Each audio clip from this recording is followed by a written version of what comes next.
भारतीय समाज, इसमें हम देखें 1931 से पहले मृत्यु दर और जन्म दर दोनों ही ऊंची रही। इस संक्रमण वर्ष में, यानी यहाँ पर हमने एक डायग्राम वो बनाया है, यहाँ पर एक एग्जाम्पल देने के लिए बॉक्स बनाया है और यहाँ जन्म और मृत्यु को दिखाया गया है। ये दोनों ऊंची थी। 1931 में जितने लोग जन्म लेते थे उतने ही मर जाते थे, तो जनसंख्या में कोई वृद्धि नहीं हुई। किंतु इस संक्रमण वर्ष में मृत्यु दरों में तेजी से गिरावट आई। मृत्यु दरें तेजी से गिरी। मान लेते हैं कि यहाँ जन्म दर 20 थी तो मृत्यु दर भी 20 थी, लेकिन अब मृत्यु दर में गिरावट आई तेजी से और मृत्यु दर कितनी हो गई? 11। जबकि जन्म दर थोड़ी सी गिरी। जन्म दर कितनी हो गई? 20 की जगह जन्म दर हो गई 18। ये थोड़ी सी गिरी और इसमें ज़्यादा गिरावट आ गई। तो जन्म लेने लगे कितने? 18 और मृत्यु होने लगी 11 की। 7 बढ़े, ये जनसंख्या में वृद्धि हो जाएगी। 7 प्लस हो जाएंगे यहाँ पर, तो ये जनसंख्या में वृद्धि हो जाएगी। अब यहाँ जैसे ही जनसंख्या में वृद्धि हुई तो 1921 के बाद की अगर हम बात करें तो 1921 के बाद मृत्यु दरों में गिरावट आने का प्रमुख कारण यह था, यानी 1921 में मृत्यु दरों में गिरावट का प्रमुख कारण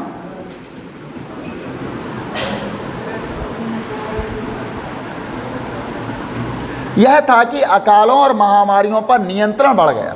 उस समय जो अकाल और महामारियां फैली उन पर नियंत्रण हो गया था। प्रमुख कारण यह था कि अकाल और महामारियों पर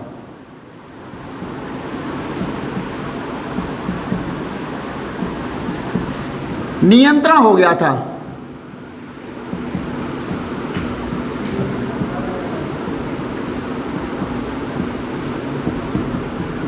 नियंत्रण स्थापित हो गया था। यानी जब भी महामारी आती थी, अकाल पड़ता था, तो उसको रोकथाम कर ली जाती थी उसकी। इससे क्या हुआ? मृत्यु दर में गिरावट आ गई, कम लोग मरने लगे, लेकिन जन्म दर उतनी ही रही, क्योंकि स्वास्थ्य सेवाएं अच्छी थी। स्वास्थ्य सेवाएं जब अच्छी होती है तो लोग हेल्दी होते हैं। हेल्दी होते हैं तो उनकी प्रजनन शक्ति बढ़ जाती है और जन्म दरें बढ़ जाती हैं।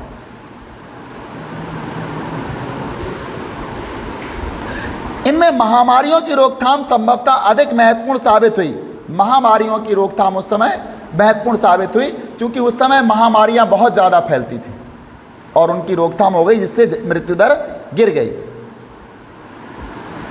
पहले अनेक प्रकार की महामारियां थी, जिनमें विभिन्न प्रकार के ज्वर, प्लेग, चेचक और हैजा अधिक विनाशकारी थे। पहले अनेक प्रकार की महामारियां थी,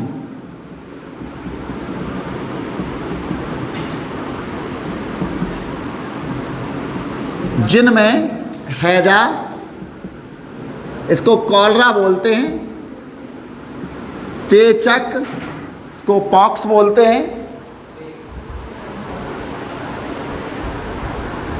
और ये 2 प्रकार का होता है, एक चिकन पॉक्स होता है, एक स्मॉल पॉक्स होता है। हैजा, चेचक, ज्वर, प्लेग। ज्वर बुखार को कहते, फीवर को। प्लेग, ये प्लेग की बीमारी जब फैली थी तो सूरत गुजरात है, बहुत सारे लोगों को प्रभावित किया था इसने, प्लेग की बीमारी ने। ये अधिक विनाशकारी थी। ये बीमारियां कैसी थी? अधिक विनाशकारी।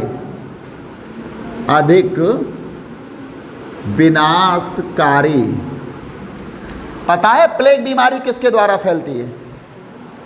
नहीं जानते? प्लेग बीमारी फैलती है चूहे के द्वारा। प्लेग बीमारी का संवाहक रैट होता है, चूहा। प्रकृति ने हमारे आसपास हमारे लिए बहुत सारी चीजें बना रखी, अच्छी भी हैं और बुरी भी हैं। चूहे लाभदायक भी होते हैं और हानिकारक भी हैं। लाभदायक ये होते कि हमारा सड़ा गला जो भी सामान होता है उसको खा जाते हैं, और हानिकारक ये होते कि प्लेग फैला के आपको मार सकते हैं। यानी प्रकृति जब चाहे, आप 24 घंटे प्रकृति के निशाने पर हैं, 24 घंटे जब चाहे वहाँ निपटा दे आपको पलक झपकाने का टाइम नहीं मिलेगा, बिल्कुल नहीं मिलेगा। इतने में तो प्राण पखेरु उड़ जाएंगे। तो प्रकृति हमें कभी भी दबोच सकती है, कभी भी हमारे साथ हमारी जीवन लीला समाप्त कर सकती है। प्लेग जब फैला था वहाँ पर, सूरत में फैला था, उस समय लाखों लोग इसकी चपेट में आ गए थे। हैजा भी ऐसा ही होता है, हैजा तो आज भी फैल जाता है। उल्टी दस्त जब लगते हैं तो शरीर का आपने देखा होगा, एक दिन नहीं झेल पाते, 2 दिन में तो बहुत कमज़ोर हो जाता है शरीर। पिंडलियों में दर्द होने लगता है, डिहाइड्रेशन हो जाता है, और धीरे धीरे जब ब्लड गाढ़ा हो जाता है तो पंपिंग कम हो जाती है, और जैसे जैसे डिहाइड्रेशन होता जाएगा, हमारे रक्त से पानी की मात्रा कम होती जाएगी, तो एक बार रक्त क्लॉट के रूप में जम जाएगा और राम नाम सत्य हो जाएगी। लेकिन 1918-19 की इन्फ्लुएंजा नामक महामारी ने तो अकेले ही देश में तबाही मचा दी थी।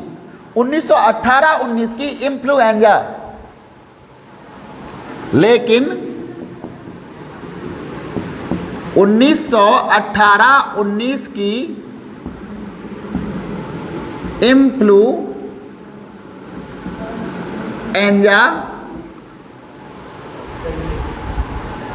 नामक महामारी ने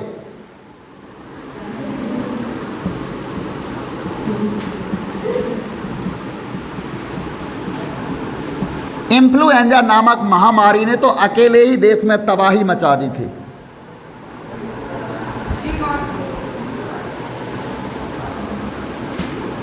तो अकेले ही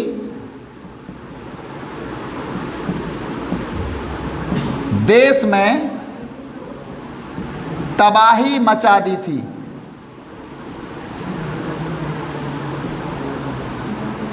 इन्फ्लुएंजा, जैसे आज कोरोना या कोविड-19 आया था, ऐसे ही इन्फ्लुएंजा आया था। और इन्फ्लुएंजा और कोविड-19 में कोई खास अंतर नहीं था। वो भी जुकाम होता था, उसमें भी निमोनिया होता था उसमें, इन्फ्लुएंजा में, और जाकर के फेफड़े में जाकर के सांस रुक जाती थी और व्यक्ति की, जिसमें 125 लाख यानी 1.25 करोड़ लोगों को तत्कालीन भारत की कुल जनसंख्या के लगभग 5% भाग को अपनी जान से हाथ धोना पड़ा था, जिसमें 125 लाख, जिसमें 125 लाख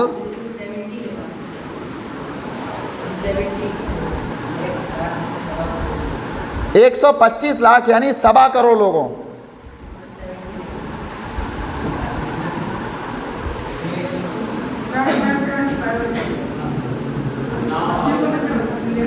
सवा करोड़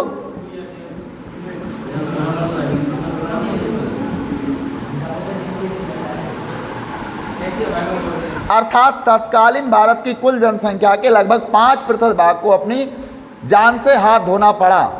इस महामारी में हुई मृत्यु के बारे में अलग अलग अनुमान लगाए गए, जिनमें से कुछ के आंकड़े बहुत ऊंचे थे। देखिए, अलग अलग अनुमान लगाए गए इसमें।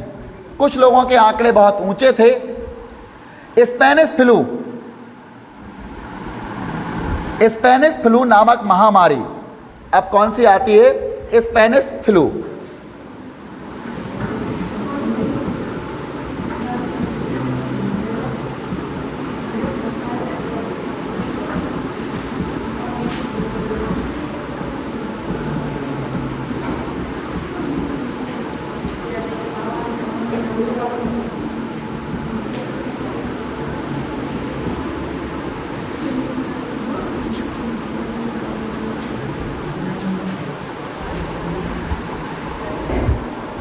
तो हम बात कर रहे हैं स्पेनिश फ्लू की।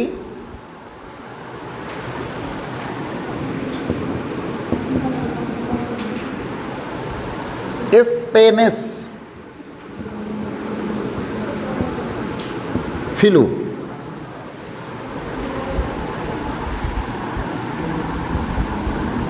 नामक महामारी अंतर्राष्ट्रीय सीमाओं को पार करके संपूर्ण भूमंडल में फैल गई। यानी जो स्पेनिश फ्लू था ये अंतर्राष्ट्रीय सीमाओं को पार कर गई, केवल एक देश तक सीमित नहीं रही और इसने जाकर के अंतर्राष्ट्रीय सीमा को पार करके संपूर्ण विश्व में फैल गई।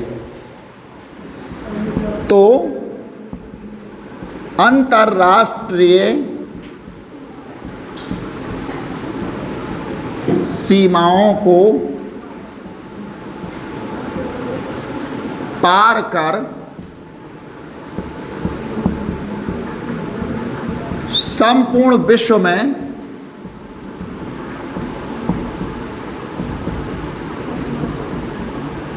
फैल गई।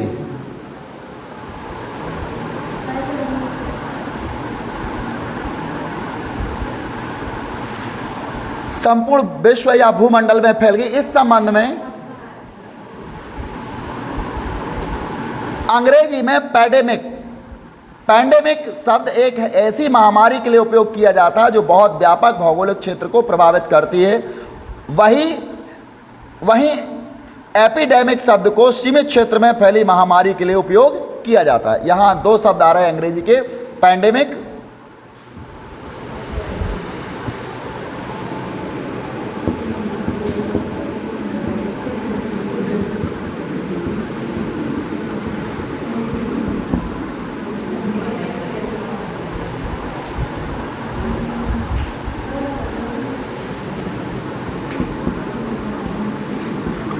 ये शब्द जो है पैंडेमिक अंग्रेजी का, इसका मतलब होता है वह महामारी जो संपूर्ण भूमंडल पर फैल जाती है। ऐसी महामारी के लिए इसका उपयोग किया जाता है जो बहुत व्यापक भौगोलिक क्षेत्र को प्रभावित करती है। ऐसी महामारी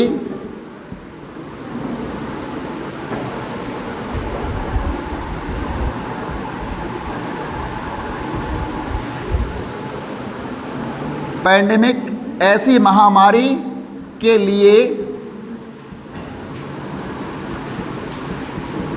प्रयोग किया जाता है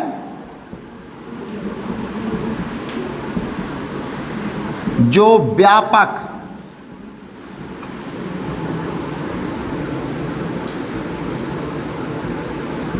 क्षेत्र को प्रभावित करती है।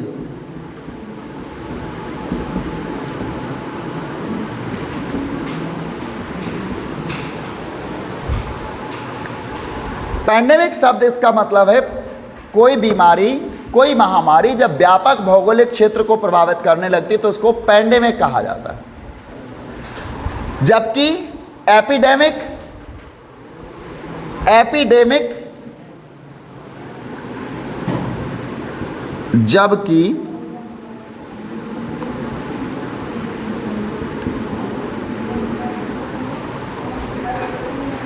एपिडेमिक शब्द को सीमित क्षेत्र में फैली महामारी के लिए उपयुक्त किया जाता है।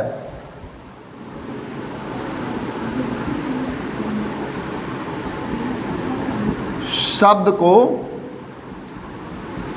सीमित क्षेत्र में फैली महामारी के लिए प्रयुक्त किया जाता है।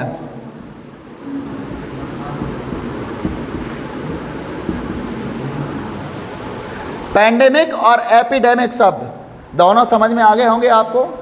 पैंडेमिक जो एक व्यापक भौगोलिक क्षेत्र में फैल जाती है महामारी, वो पैंडेमिक हो जाता है।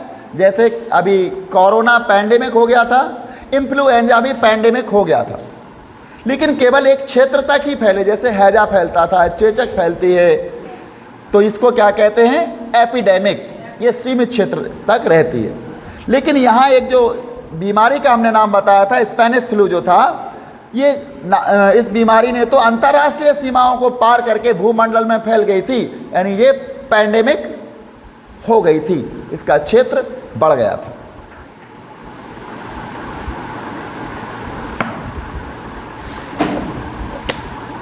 बीमारियां फैलने लगी।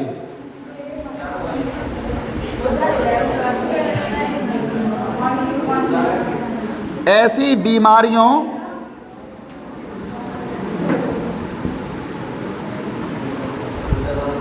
के उपचार में किए गए सुधारों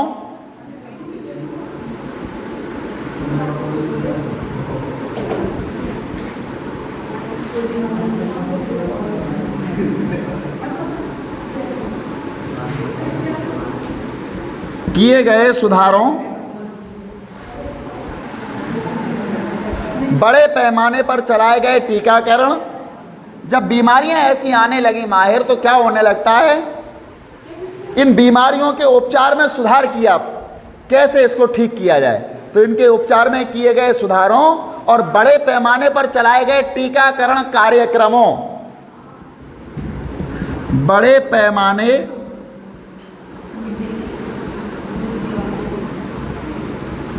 पर चलाए गए टीकाकरण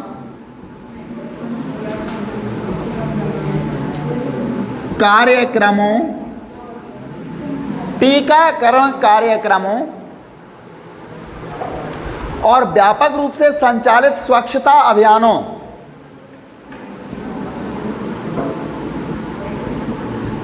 और व्यापक रूप से संचालित स्वच्छता अभियानों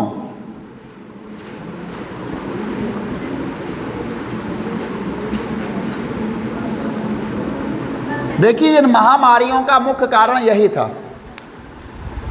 एक तो उपचार में कोई सुधार नहीं किया था हमने, इसलिए बीमारियां ज़्यादा फैल रही थी, चाहे वो हैजा हो, प्लेग हो, चेचक हो या अन्य कोई महामारी हो। हमारे पास उनके इलाज के व्यापक सुधार नहीं थे, तो उपचार के लिए हमने सुधार किए और बड़े पैमाने पर टीकाकरण कार्यक्रम चलाया। टीकाकरण का मतलब होता है रोग के पूर्व ही टीका लगा देना, रोग के पहले ही एक कोई ऐसा टीका लगा देना जिससे कि लोगों को वो बीमारी आए ही ना। तो टीकाकरण कार्यक्रम हमने बड़े पैमाने पर चलाए और व्यापक रूप से संचालित स्वच्छता अभियान। स्वच्छता अभियान का मतलब सफाई।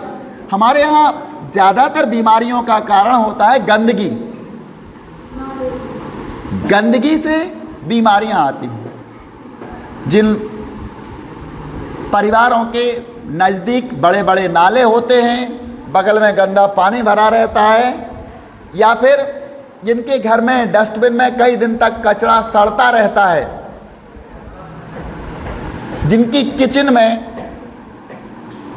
पुरानी सब्जियां एक डस्टबिन में सड़ती रहती हैं, ऐसी जगह बीमारियां ज़्यादा फैल जाती हैं। लेकिन जहां नाले दूर होते हैं या तो बंद नाले होते हैं, पानी भराव नहीं होता है, जल भराव नहीं होता है, और जिनके घरों में भी स्वच्छता रहती है, उन घरों की अपेक्षा बीमारियां कम होती हैं। और हैजा का यही कारण है, जो कॉलरा आता है उसका कारण यही है, गंदगी। पहले तो गंदगी में मक्खियां भी बहुत भूमिका निभाती थीं। वही मक्खी गंदगी पर बैठती थी और वही हमारे खाद्य पदार्थ पर आकर बैठ जाती थी, तो जाकर के बीमारियां हो जाती थी। छोटे छोटे बाज़ारों में खाने पीने की वस्तुएं जो बेचते हैं, खोमचे वाले, ठेले वाले खुले में रख कर के वस्तुएं बेचते हैं, उनसे भी बीमारियां हो जाती हैं, क्योंकि मक्खियां गंदगी जगह पर बैठती हैं और जाकर के उनके यहाँ भी बैठ जाती है उस खाद्य सामग्री पर, और इस प्रकार वो बीमारियों की संवाहक बन जाती हैं। बीमारी गंदगी से उठा करके खाद्य पदार्थ तक ले जाती हैं और उसके द्वारा वो हम तक आ जाती हैं। तो इस प्रकार से भी बीमारियां होती। तो हमने क्या किया, ऐसी बीमारियों के उपचार के में किए गए सुधारों, बड़े पैमाने पर चलाए गए टीकाकरण कार्यक्रमों और व्यापक रूप से संचालित स्वच्छता अभियानों ने महामारियों को नियंत्रित करने में सहायता की। स्वच्छता अभियानों ने महामारियों को नियंत्रित करने में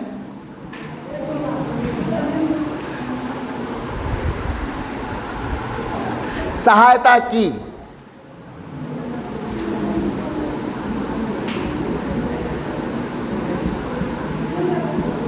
किंतु मलेरिया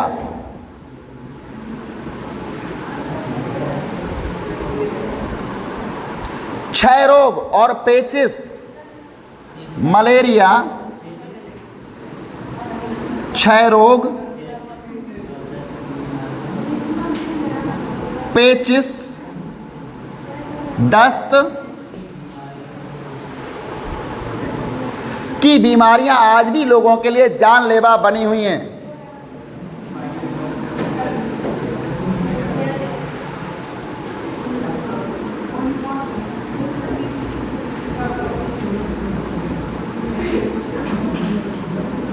आज भी लोगों के लिए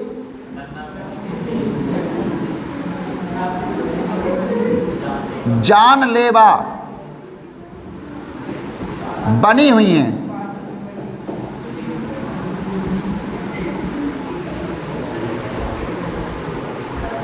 ये बीमारियां जानलेवा हैं लोगों के लिए आज भी। हमने उपचार में सुधार किया, टीकाकरण करवाया और स्वच्छता अभियान भी चलाए, लेकिन इसके बाद भी ये बीमारियां आज भी जानलेवा हैं। मलेरिया जो कि मच्छरों के काटने से होता है, इसमें अहम भूमिका निभाता है मादा एनाफ्लीज मच्छर।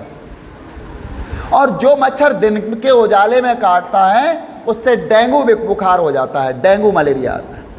मलेरिया के रूप होते हैं ना, एक फैल्सीपेरम होता है, एक बायोवैक्स होता है, इसके जो वायरस होते हैं, और एक डेंगू होता है, एक चिकनगुनिया होता है। ये मलेरिया के ही रूप है। और मलेरिया क्या करता है, मच्छर के, इसका संवाहक होता है, मच्छर के द्वारा ये फैलता है। तो मलेरिया भी अक्सर लोगों को हो जाता है जब भी मौसम में परिवर्तन हो जाता है, मच्छर ज़्यादा बढ़ जाते हैं और हम मच्छर से बचने के उपाय नहीं करते हैं। और मच्छर से बचने का सबसे कारगर उपाय है मॉस्किटो नेट, मच्छर जाली। ये सबसे अच्छा उपाय है। दूसरा, मलेरिया के बाद आता है क्षय रोग। क्षय रोग जानते किसे कहते हैं? क्षय रोग, इसको अंग्रेजी में ट्यूबरक्लोसिस कहते हैं, हिंदी में टीबी भी बोलते हैं, टीबी, ट्यूबरक्लोसिस। क्षय रोग में क्या होता है, इसमें इसको तपेदिक भी कहा जाता है, तपेदिक। इसमें ताप आता है, धीमा धीमा फीवर आता है और ये हमारे फेफड़ों पर अटैक करता है। धीरे धीरे फेफड़े हमारे गलने लगते हैं और व्यक्ति की मृत्यु सुनिश्चित हो जाती है। व्यक्ति सूख करके कांटे जैसा हो जाता है और उसकी मृत्यु सुनिश्चित हो जाती है। इसके लिए हमारे भारत सरकार ने एक प्रोग्राम चलाया है, डॉट का मतलब होता है बिंदु। बिंदुवार करीब 3 महीने तक इसका इलाज चलता है और उसमें 3 महीने तक एक बिंदी टाइप की एक चार्ट होता है, उसके अकॉर्डिंग दवाइयाँ लेनी पड़ती हैं। जब हम उन दवाइयों को लेते हैं तो क्षय रोग पर भी अब हमने नियंत्रण पा लिया है, लेकिन फिर भी लोग मर जाते हैं। इसके बाद पेचिस और बहुत सारी बीमारियाँ लिखी हैं, आप सब समझ रहे होंगे, उल्टा सीधा खाने से भी हो जाती हैं। अब उनसे मरने वालों की संख्या उतनी अधिक नहीं होती जितनी पहले महामारी के रूप में उनके प्रकोप के कारण हुआ करती थी। इन बीमारियों से मरने वालों की संख्या अब इतनी नहीं होती है जितनी पहले हो जाया करती थी।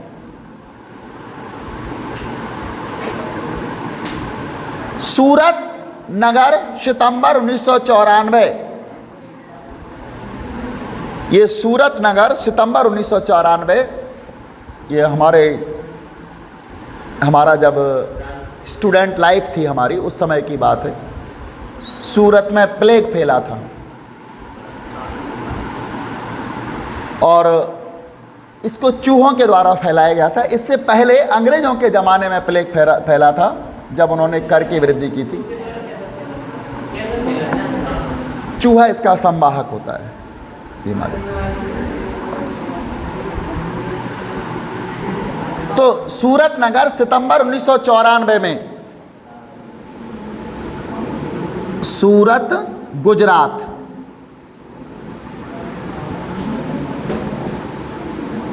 सितंबर 1994। बस लगभग आ रहा है प्लेग फैलने का समय। कुछ हद तक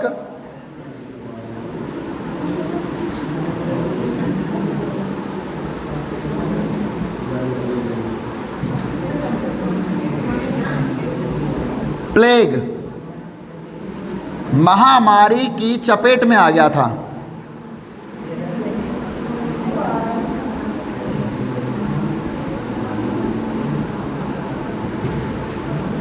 ये प्लेग महामारी की चपेट में आ गया था और 2006 में देश के अनेक भागों में डेंगू और चिकनगुनिया की बीमारी के व्यापक रूप से फैलने की खबरें पढ़ने को और सुनने को मिली।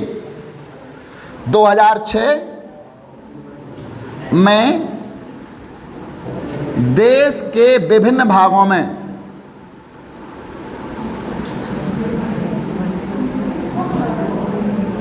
डेंगू और चिकनगुनिया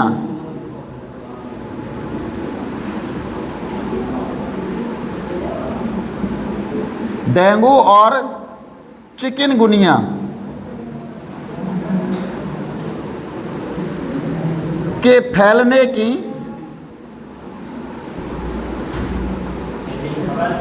खबरें भी पढ़ने और सुनने को मिली।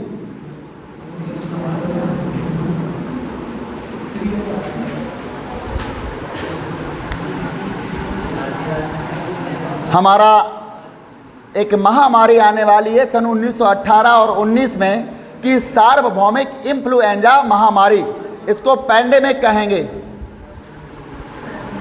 पैंडेमिक बोलेंगे क्योंकि इसने कई देशों की सीमाओं को तोड़ दिया था, भूमंडल पर फैल चुकी थी। 1918-19 की सार्वभौमिक इन्फ्लुएंजा महामारी, इसके बारे में हम विस्तार से पढ़ेंगे। कितने लोग इसमें मारे गए,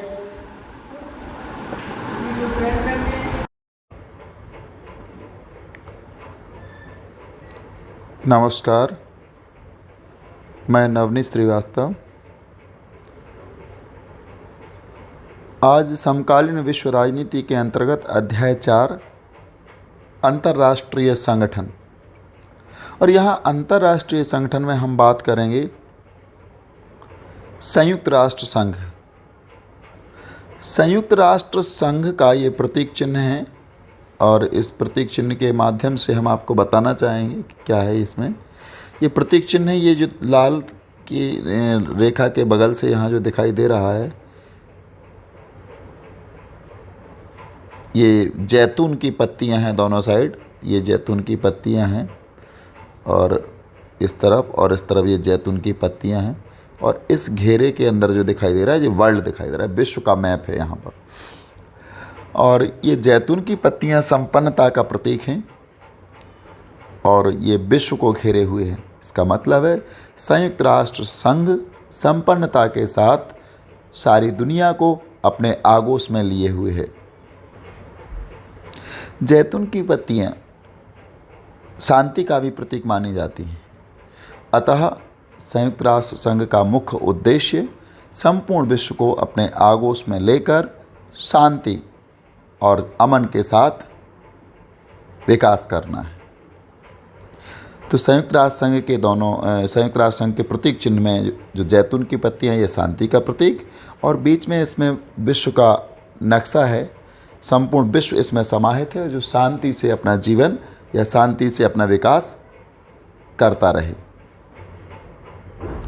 यहाँ जून 2006 के दौरान इजराइल ने लेबनान पर हमला किया। उसका कहना था कि उग्रवादी गुट हिजबुल्लाह पर नियंत्रण करने के लिए हमला ज़रूरी है। और यहाँ हैरिसन केगल्स कार्टून इसमें यहाँ दिखाया जा रहा है। ये जो कार्टून है, इस कार्टून के माध्यम से ये दिखाया जा रहा है किस प्रकार से यहाँ हमला हुआ था और इसके बाद ये इस तरफ का यानी इजराइल ने लेबनान पर जब हमला किया था तो उस समय किस प्रकार का दृश्य था। भारी संख्या में आम नागरिक मारे गए थे। इसमें कई सार्वजनिक इमारत और रिहायशी इलाके इजरायली बमबारी की चपेट में आए। संयुक्त राष्ट्र संघ ने इस मामले पर एक प्रस्ताव बहुत बाद यानी अगस्त में पास किया और इजरायल सेना इस इलाके से अक्टूबर में ही वापस हो सकी। ये दोनों कार्टून इस संकट में संयुक्त राष्ट्र संघ और उसके महासचिव की भूमिका पर टिप्पणी करते हैं। यहाँ ये एक कार्टून ये है और एक कार्टून ये है, दोनों संयुक्त राष्ट्र संघ और उसके महासचिव पर टिप्पणी करते हैं। हम यहाँ संयुक्त राष्ट्र संघ की संरचना और इसके प्रमुख अंगों पर प्रकाश डालेंगे। तो यहाँ संयुक्त राष्ट्र संघ की संरचना में सबसे पहले अगर देखा जाए तो मुख्य इसका जो संगठन का आधार है वो है आम सभा। यहाँ आम सभा दर्शाई गई है। ये जो दिखाई दे रहा है ग्रीन सर्किल में, ये आम सभा है। इसमें 193 सदस्यों के प्रतिनिधि, सभी को एक समान मत, प्रमुख निर्णयों के लिए 2/3 और बाकी में सामान्य बहुमत की ज़रूरत। निर्णय सभी सदस्यों पर बाध्यकारी नहीं है। मतलब यह है कि इसमें कुल 193 जितने भी प्रतिनिधि संयुक्त राष्ट्र संघ के वो महासभा के सदस्य हैं, सबको एक मत देने का अधिकार दिया गया है और प्रमुख निर्णयों के लिए 2/3 और बाकी में सामान्य बहुमत की जरूरत। निर्णय सभी सदस्यों पर बाध्यकारी नहीं होता। यहाँ हम देखें, हम आम सभा से जुड़े हुए कितने संगठन हैं संयुक्त राष्ट्र संघ के और वही इसके अंग कहलाएंगे। सर्वप्रथम हम यहाँ पहुँचते हैं जो इसके सहायक निकाय हैं। इनमें सबसे पहले आती है सुरक्षा परिषद, जो ग्रीन सर्कल में हमने दिखाया गया सुरक्षा परिषद। सुरक्षा परिषद 15 सदस्य हैं। इसमें कुल मिलाकर सुरक्षा परिषद में 15 सदस्य हैं। 5 स्थायी सदस्यों चीन, फ्रांस, रूस, ब्रिटेन और अमेरिका को वीटो अर्थात निषेधाधिकार का अधिकार, 10 अस्थायी सदस्यों का चुनाव आम सभा द्वारा 2 वर्षों के लिए, निर्णय सभी सदस्यों पर बाध्यकारी, यानी इसका निर्णय जो होता है वो सभी सदस्यों पर बाध्यकारी है। कुल 15 सदस्य हैं, 5 इसमें स्थायी सदस्य हैं, 10 अस्थायी सदस्य हैं। अस्थायी सदस्यों का चुनाव महासभा द्वारा 2 वर्ष के लिए किया जाता है। और स्थायी सदस्यों की अगर हम बात करें तो इसमें सबसे पहले आता है चीन, फ्रांस, रूस, ब्रिटेन और अमेरिका। इनको निषेधाधिकार अर्थात वीटो पावर दिया गया है। किसी भी निर्णय को इनमें से कोई भी वीटो पावर धारक देश या सदस्य किसी भी निर्णय को मनाही कर सकता है, उसको रोक सकता है। इसको वीटो पावर कहा जाता है। इसके बाद इसकी सहायक निकाय आते हैं। सहायक निकाय में सैन्य सहमति यानी सुरक्षा परिषद को सैन्य सहमति है, सैन्य समिति, अंतर्राष्ट्रीय अपराध, न्यायाधिकरण, पूर्व में यूगोस्लाविया या रवांडा, शांति संस्थापक अभियान और मिशन, ये इसकी सहायक निकाय है। दूसरा इसका निकाय आता है जिसका नाम है संबद्धता संगठन। अंतर्राष्ट्रीय आणविक ऊर्जा IAEA, इंटरनेशनल एटॉमिक एनर्जी, आम सभा और सुरक्षा परिषद दोनों के प्रति उत्तरदायी। यहाँ हम देखें अंतर्राष्ट्रीय आणविक ऊर्जा, इसको IAEA के द्वारा दर्शाया गया है। ये IAEA, इसका मतलब है, I का मतलब है इंटरनेशनल, A का मतलब है एटॉमिक, E का मतलब है एनर्जी, एटॉमिक मतलब आणविक, E का मतलब एनर्जी मतलब ऊर्जा और A का मतलब अंतर्राष्ट्रीय एटॉमिक एनर्जी सुरक्षा परिषद, ये सब मिला करके यानी सुरक्षा परिषद दोनों के प्रति उत्तरदायी होती है। दोनों के प्रति का मतलब है यहाँ पर सहायक निकाय और संबद्ध गठबंधन।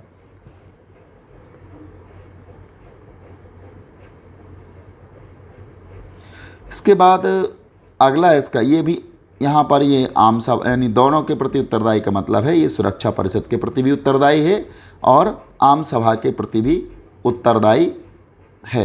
यानी आम सभा के प्रति उत्तरदायी और सुरक्षा परिषद के प्रति उत्तरदायी, दोनों के प्रति उत्तरदायी है IAEA यानी अंतर्राष्ट्रीय आणविक ऊर्जा। अब यहाँ हम देखते हैं इसमें अगला अंग इसका है अंतर्राष्ट्रीय न्यायालय। इसमें 15 न्यायाधीशों का चुनाव 9 वर्षों के लिए आम सभा और सुरक्षा परिषद दोनों में पूर्ण बहुमत द्वारा होता है। इसका मुख्यालय हॉलैंड के हेग शहर में है। अब यहाँ इसको ये भी दोनों के प्रति उत्तरदायी है। यहाँ पर ये देखते हैं हम, ये दिख रहा है ना, यहाँ पर ये सुरक्षा परिषद के प्रति भी उत्तरदायी है और ये जा कर के आम सभा के प्रति भी उत्तरदायी है।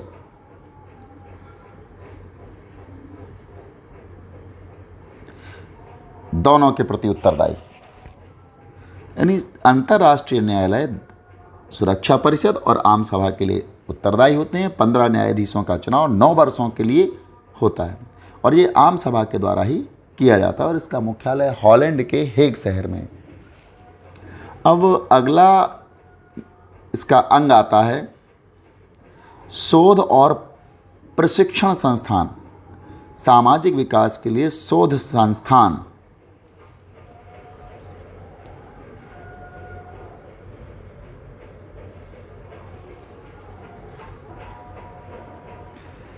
UNRISD ये भी आम सभा के प्रति उत्तरदायी होता है। यहाँ देखें हम, ये एरो का जो निशान दर्शाया जा रहा है, शोध और प्रशिक्षण संस्थान आम सभा के प्रति उत्तरदायी होता है। UNRISD इसका आशय है United nation research institute for social development. UNRISD United nation research institute for social development. इसके बाद अगला इसका अंग आता है आम सभा का कार्यक्रम और कोष। व्यापार एवं विकास सम्मेलन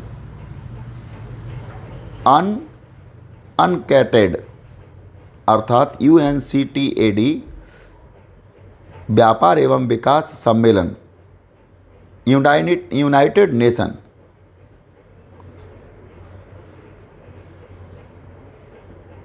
ट्रेड एंड डेवलपमेंट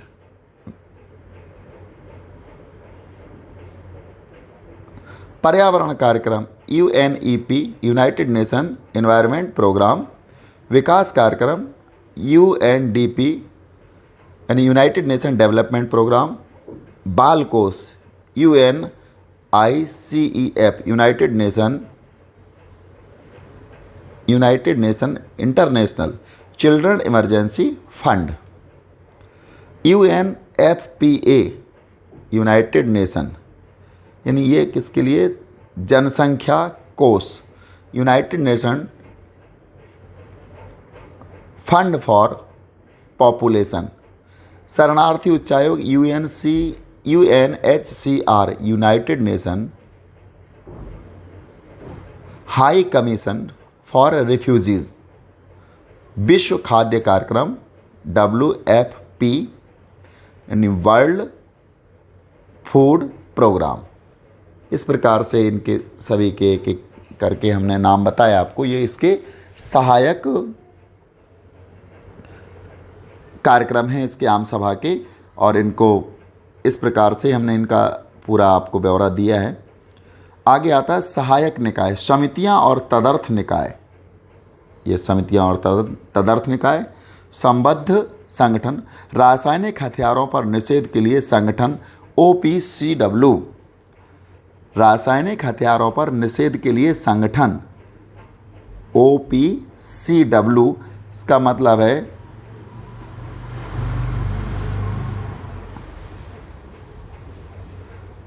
रासायनिक हथियार, chemical weapons,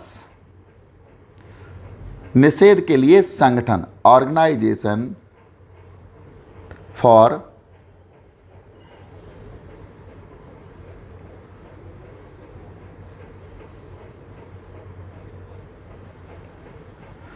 OPCW, organisation for prohibited for chemical weapon. इसके बाद अगला यहाँ सचिवालय। संयुक्त राष्ट्र संघ का जो सचिवालय है ये भी एक महत्वपूर्ण अंग है। अन्य प्रमुख संगठनों के कार्यों के लिए अंतर्राष्ट्रीय स्टाफ, यानी इसमें अंतर्राष्ट्रीय स्टाफ होता है।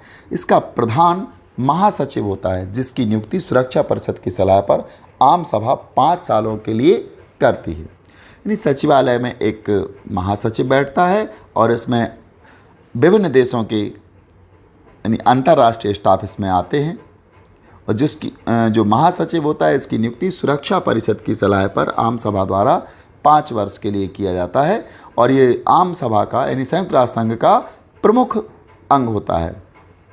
अन्य इकाइयाँ मानवाधिकार उच्च आयोग का कार्यालय, मानवाधिकार उच्च आयोग का कार्यालय, office of the higher commissioner human rights, संयुक्त राष्ट्र विश्वविद्यालय united nation university HIV AIDS कार्यक्रम UNAIDS। इस प्रकार इसका एक अंग ये भी हो जाता है। सहायक निकाय समितियां और तदर्थ निकाय ये भी आम सभा के प्रति उत्तरदायी होते हैं। संबद्ध संगठन, रासायनिक हथियारों पर निषेध के लिए संगठन OPCW ये हो गया है। यहाँ हम एजेंसियों की अगर बात करें तो ये कैसे वित्तीय सहायता के बिना जो एजेंसियां काम कर रही हैं उनमें अंतर्राष्ट्रीय श्रम संगठन ILO, इंटरनेशनल लेबर ऑर्गेनाइजेशन, खाद्य एवं कृषि संगठन FAO, food and agriculture organisation, संयुक्त राष्ट्र संघ शैक्षणिक, वैज्ञानिक एवं सांस्कृतिक संगठन UNESCO, united nation education science and cultural organisation, विश्व स्वास्थ्य संगठन WHO, वर्ल्ड हेल्थ ऑर्गेनाइजेशन, अंतर्राष्ट्रीय मुद्रा कोष IMF, इंटरनेशनल मनी फंड, अंतर्राष्ट्रीय मौसम विज्ञान संगठन IMO यानी और अंतर्राष्ट्रीय दूर संचार संघ ITU। इस प्रकार ये गैर वित्तीय सहायता के बिना संचालित होने वाली एजेंसियां हैं संयुक्त राष्ट्र संघ की। आगे हम बात करेंगे न्यासिता परिषद, इसको ट्रस्टीशिप काउंसिल कहते हैं। ट्रस्टीशिप काउंसिल संयुक्त राष्ट्र संघ की न्यासता प्रणाली के अंतर्गत आने वाली अंतिम ट्रस्ट टेरिटरी। पलाऊ के आज़ाद होने के साथ 1 नवंबर 1994 से यह परिषद स्थगित है। ये नियुक्ति करने वाले के प्रति सीधी जवाबदेही दर्शाता है। अगर ये एरो यहाँ दिखता है हमको डायरेक्ट एरो, तो इसका मतलब है जिसने नियुक्ति की है उसके प्रति ये सीधी जवाबदारी देता है। अगर एरो 2 डॉट लगा करके होता है, यहाँ ये वाला एरो 2 डॉट लगा करके आता है, तो इसका मतलब वित्तीय सहायता विहीन संबंध दर्शाता है। संबंध तो हैं इसके लेकिन वित्तीय सहायता विहीन है। और अगर इस प्रकार का एरो दिखाया जाता है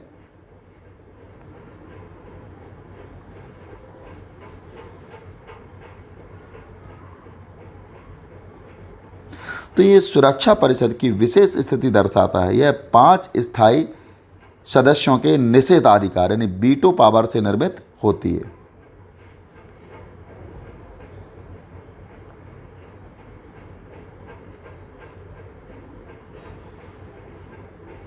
सुरक्षा परिषद की विशेष स्थिति दर्शाता है 5 स्थायी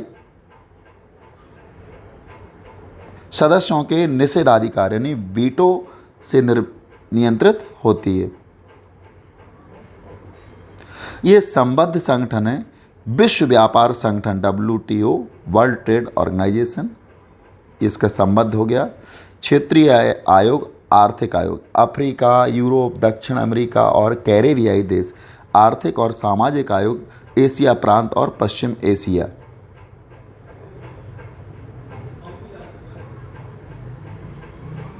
ये विशेष कार्यों के लिए आयोग बनाया गया। मानवाधिकार, मादक द्रव्य, टिकाऊ विकास, महिलाओं की स्थिति के लिए बनाया गया। यहाँ ये जो चित्र दिखाया गया है ये UN 70 यानी द फ्यूचर वी वांट, बान की मून संयुक्त राष्ट्र संघ के महासचिव, बान की मून जो संयुक्त राष्ट्र संघ के महासचिव 2015 में बनाए गए थे, ये नई दिल्ली में संयुक्त राष्ट्र संघ की 70वीं वर्षगांठ का जश्न मनाने की शुरुआत करते हुए, यहाँ नई दिल्ली में संयुक्त राष्ट्र संघ की 70वीं वर्षगांठ का जश्न मनाते हुए, इसीलिए इस पर लिखा है UN 70, UN 70, इसलिए यहाँ पर इसको दर्शाया गया क्योंकि ये 70वीं वर्षगांठ मनाते हैं संयुक्त राष्ट्र संघ की 2015 में। यहाँ हम संयुक्त राष्ट्र संघ के सालाना बजट की बात करेंगे। सर्वाधिक योगदान करने वाले देश 2019 इसके सदस्य हैं और कितने प्रतिशत देते हैं? सबसे ज़्यादा बजट देता है संयुक्त राज्य अमेरिका, ये 22.0% बजट देता है। चीन इसका दूसरा स्थान है, 12.0% देता है। जापान इसका तीसरा स्थान है, 8.5% देता है। इसके बाद चौथे नंबर पर आता है जर्मनी जो 6% देता है। यूके का 5वां स्थान है जो 4.5% देता है। फ्रांस का 4.4% स्थान है और इसके बाद 7वां स्थान इटली का है जो 3.3% संयुक्त राष्ट्र संघ के बजट में अपना योगदान देता है। 8वां स्थान ब्राज़ील जो 2.9% सहयोग करता है संयुक्त राष्ट्र संघ के बजट में। 9वां स्थान कनाडा का, ये 2.7%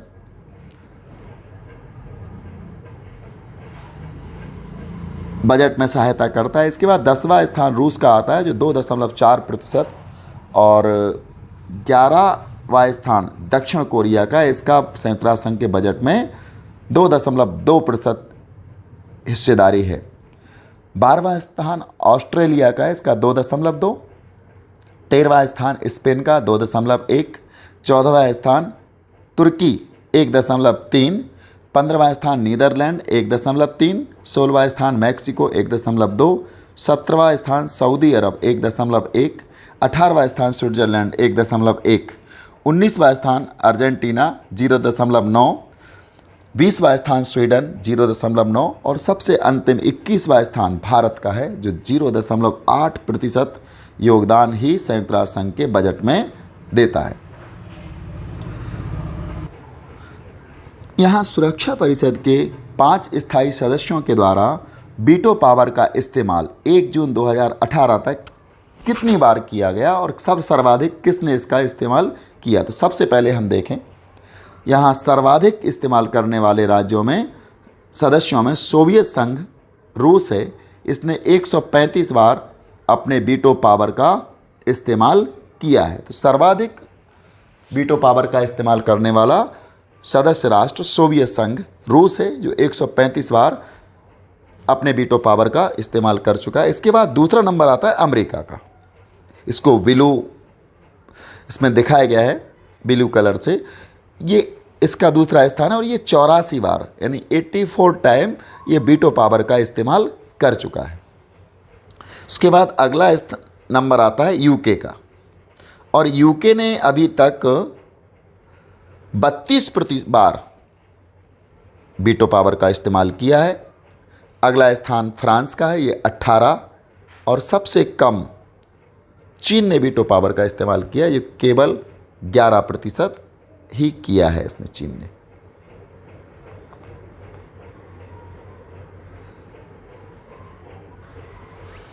यहाँ एक माइकल लेन केगल्स कार्टून के द्वारा यहाँ संयुक्त राष्ट्र संघ के व्यक्तित्व के बारे में बताया गया है।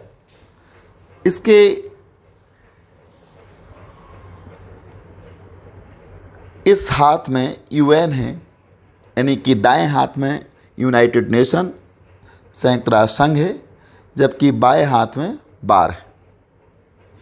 यहाँ ये बताया जा रहा है कि यदि आप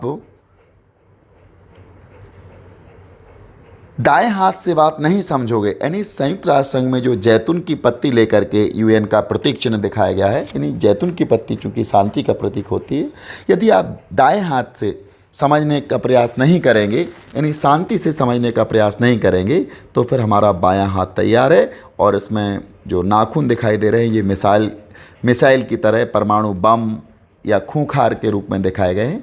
फिर यहाँ बार होगा। अगर आप शांति से नहीं समझोगे तो फिर आपको शक्ति से समझाया जाएगा।